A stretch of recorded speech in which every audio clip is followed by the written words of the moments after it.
Biblical Figures in Islam, Part 20. New Testament, the Sources, Part 4, the Arabic Infancy Gospel. In this apocryphal gospel, the baby Jesus speaks in the cradle. When he was lying in his cradle, he said to Mary, his mother, "I am Jesus, the Son of God, the Logos, whom thou hast brought forth, as the angel Gabriel announced to thee, and my Father has sent me for the salvation of the world." Now, like I said, that's not the Quran. That is an apocryphal gospel. But it's actually quite similar to what we'll see in the Quran a little later.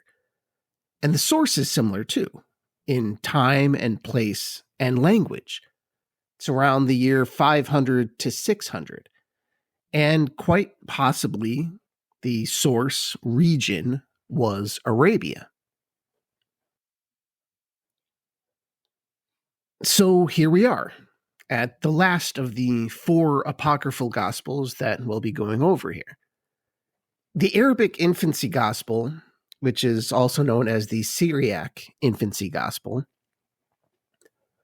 this one's last for a reason, mainly because it's chronologically last, and it contains stories and elements from the previous 3 that we have just gone over. So it's also extremely relevant given the name here. It's called the Arabic Infancy Gospel. And also there's the age in which it was written that I mentioned, perhaps a century before Muhammad or even closer to his time than that.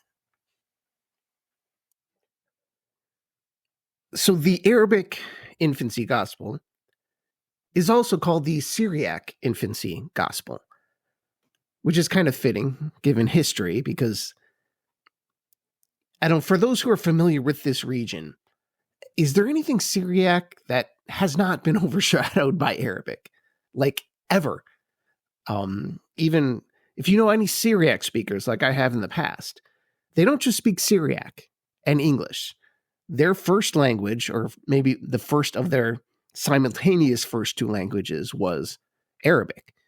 Syriac is just, in the modern world, thoroughly intertwined with Arabic.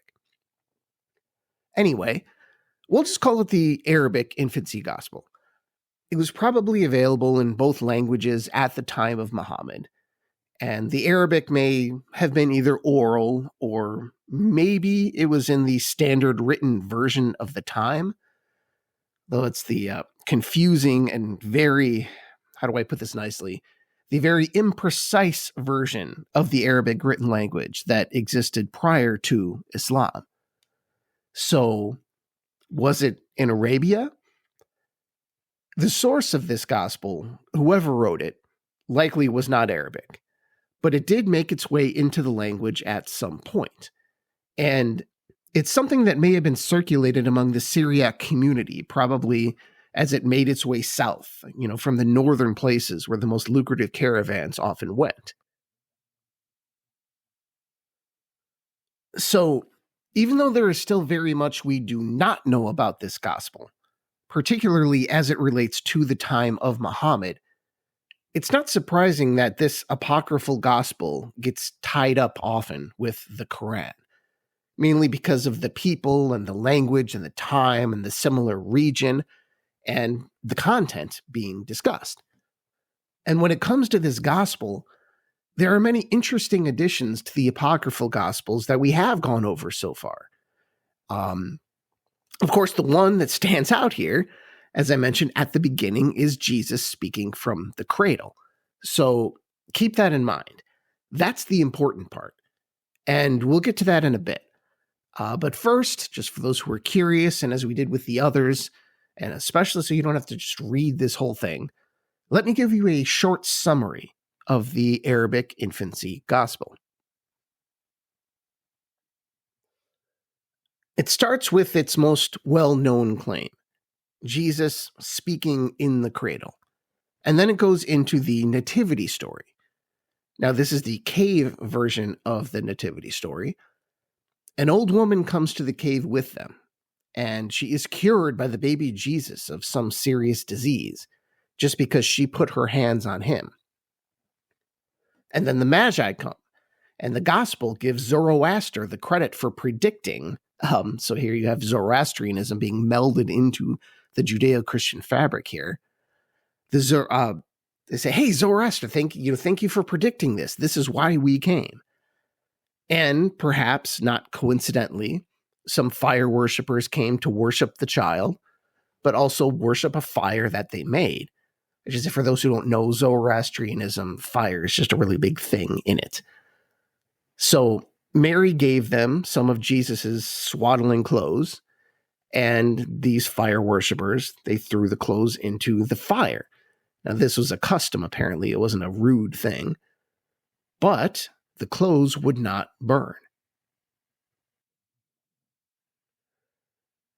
And then we have the Holy Family fleeing to Egypt, where they eventually come across a crazy naked person. This actually happens a few times. Now, in this case, Mary and Joseph perform a sort of joint exorcism. Mary uses the clothes of Jesus to expel the demons, which flee out of his mouth. Oh, and also the idol that these people worshipped, it collapsed. So everyone knew, hey, there's a new power in town. But now, thinking the people may turn on them for some reason, the Holy Family flees again. And the family approached what I guess you could call a robbery in progress. Some bandits had tied people up and were taking their things, but the thieves fled at the mere approach of the Holy Family. So this family then comes across another crazy naked person. This time it's a woman, and Mary needed to only look at her to cure her of her demon. And then the Mary Jesus sort of tag team combo here performs another exorcism. They cure a leper, a woman who joins them on their journey. And then they encounter a princess, and they cure her son's leprosy. And then they cure a man who was unable to enjoy his wife. I believe that's referring to impotence. So they cure him, and then they go on. They come across a man who was turned into a mule for some reason, and they cured him. So he changed back into a young man. And then they also encounter the two thieves. Not just any two thieves, the two thieves who will later be crucified with Jesus. And then they end up in Egypt, and they stay there for 3 years. So there's more healings. They go to Nazareth and Bethlehem. Mary's mere presence saves an infant from burning. His rival's mother had thrown him into an oven, apparently, and God punishes that woman, making her fall down a well to her death. There's more healings and exorcisms. Then they're shielding a child from Satan in the form of a dragon. And then we don't jump to Jesus as a 7-year-old. And he makes the clay animals come to life. I believe we've gone over that. Jesus changes the color of various pieces of clothing, and he helps Joseph with his carpentry. Now, apparently, this gospel says Joseph was actually a really, really lousy carpenter. So Joseph, despite being a lousy carpenter, he gets a 2-year contract to build a throne for the king in Jerusalem. And of course, he's a lousy carpenter, so he messes it up. But Jesus, being very kind, he fixes it for him. Then Jesus forces a serpent to suck the poison out of a boy that it had bitten, and he brings another boy back to life. Jesus makes the clay birds. We went over that before. A bad-tempered boy Jesus, interesting, he actually kills a couple of young boys. And Jesus is sent to learn how to read, but he already knows more than the teachers. And that's something to keep in mind. I shouldn't have just glossed over that. A bad-tempered boy, a bad-tempered Jesus, kills a couple of boys. The reason that's important is it kind of gives an explanation for, as you'll see, the reason for the gap between ages 12 to 30 in the Bible. Basically, Jesus was out of control, and they had to teach him how to control his powers. All right, so now 12 years old, Jesus wows religious scholars and scientists and philosophers. And then, after this point, it is decided that Jesus will hide his powers until he is 30. The end. So this is a pretty typical apocryphal gospel. It's a late one, but many of the familiar signs are there. It's long and creative on story. It's short on moral and theological messaging, and it does well to backfill new details into a previously known story. For example, like I said before, this answers the question. This is kind of the big question I think it's trying to fill.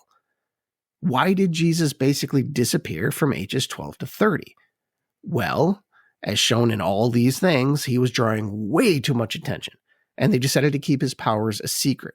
So by the time he started his ministry, everyone forgot about him. I suppose that it's a good attempt, but that's their story and they're sticking to it. Another odd thing, though, is when you read this entire story, the way it starts, you're really expecting the whole talking from the cradle thing to come up again. But it doesn't. It's just at the beginning. So really, if you're just talking about the Quran and this gospel, you could read the first paragraph and just be done with it. So it was fun talking about the whole story. But if we're talking about how this relates to the Quran, we have to go back to the beginning.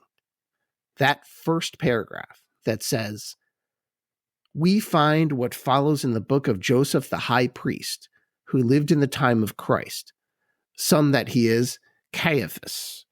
He has said that Jesus spoke, and indeed, when he was lying in his cradle, said to his mother, 'I am Jesus, the Son of God, the Logos, whom thou hast brought forth, as the angel Gabriel announced to thee, and my Father has sent me for the salvation of the world.'" And then the only other part where this is in here, also at the beginning, "He has said that Jesus spoke, and indeed, when he was lying in his cradle, said to Mary his mother, 'I am Jesus, the Son of God, the Logos, whom thou hast brought forth, as the angel Gabriel announced to thee, and my Father has sent me for the salvation of the world.'" So it's basically the same thing, just in two different places. It's the preamble to say, hey, this is the most important thing that's happening here, and then they mention it a little further down. All right, so this whole speaking in the cradle thing, where does that come up in the Quran? It's in the Surah of Mary. It's Surah 19, 30 to 33. "He spake, Lo, I am the slave of Allah. He hath given me scripture, and hath appointed me a prophet, and hath made me blessed wheresoever I may be, and hath enjoined upon me prayer and almsgiving so long as I remain alive, and hath made me dutiful toward her who bore me, and hath not made me arrogant, unblessed. Peace on me the day I was born, and the day I die, and the day I shall be raised alive." Now, did you notice the difference there? I mean, first off, of course, the beginning is strikingly similar, just with some more Islamic sounding words with it.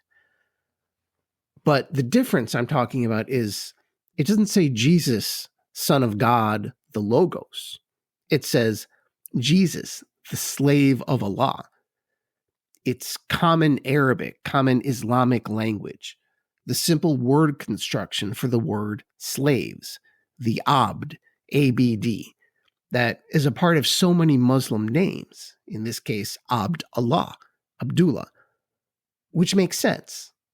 I mean, what Arab is going to have any conception of the Logos? It's just such a Greek thing. That's why the Arabic infancy gospel, ironically, probably originated in the classic Greek world. The Arabs, weren't real heavy on a lot of these concepts. The Logos is very Greek. I mean, it was 600 years before Muhammad and at the time of Muhammad. Because the Greeks never made it that far south. Sometimes it's just as simple as that. But the similarity is striking there. The original has Jesus, Son of God, for the salvation of the world. Those are replaced with more Islamic qualities and virtues. Slave of God, one who prays and gives charity, a humble servant of God who is looking forward to eternal life.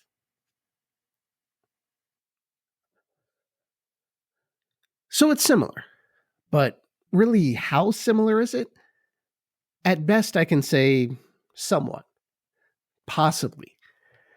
One of the problems here is I can't give you a super definitive answer with any honesty, because, for one thing, I have not seen the document in Arabic, if it even exists. For one thing, I don't have access to the stunning resources of the university library like I once did, and even then, I think it would be pretty hard to find. I can't find it online, and even if I did, the only surviving manuscripts are from like 600 years after Muhammad, apparently. Like, the earliest Arabic transcripts of this are like year 1200, 1300, you know? So keep guessing, I suppose. It's more likely to be related than not, but that's hardly proof. Now, if Muhammad ever heard this, it was almost surely in oral form, probably one of his many trips north to Syria. But a Muslim could just as easily say, how do you know the Arabic infancy gospel didn't get that from the Quran? And it'd be a fair point. But like I mentioned earlier, this is a particularly important part of the Islamic nativity story.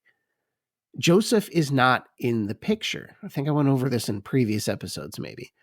Joseph doesn't exist. So a powerful child, Jesus, is a very appealing ideal because someone's got to protect Mary, right? So when thinking about Jesus' early days from an Islamic perspective, all you've got is a woman and her child.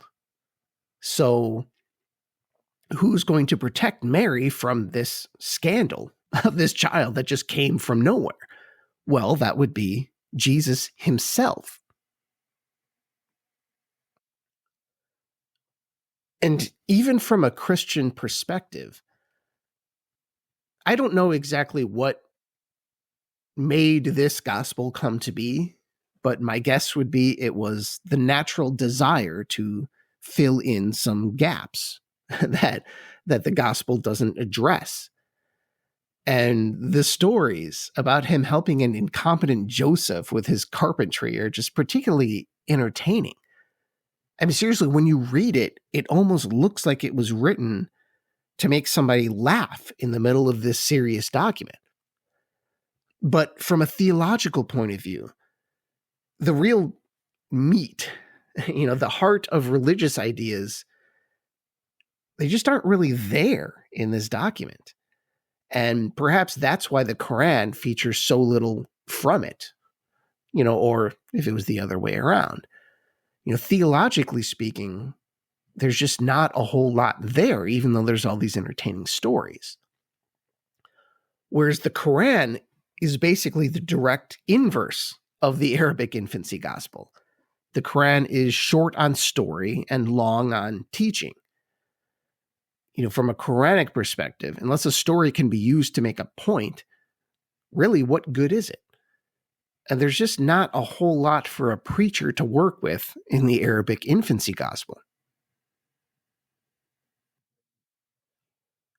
But not surprisingly, the largest point, in some ways the only point, taken from this in the Quran is the talking infant Jesus, which, like I said, is so important to the Islamic conception of Jesus. The Quran even mentions this again, Surah 3, verses 45 to 46. And remember when the angel said, O Mary, Allah gives you glad tidings of a word from Him, whose name is the Messiah, Jesus, son of Mary, illustrious in the world and the hereafter, and one of those brought near unto Allah. He will speak unto mankind in his cradle and in his manhood, and he is of the righteous.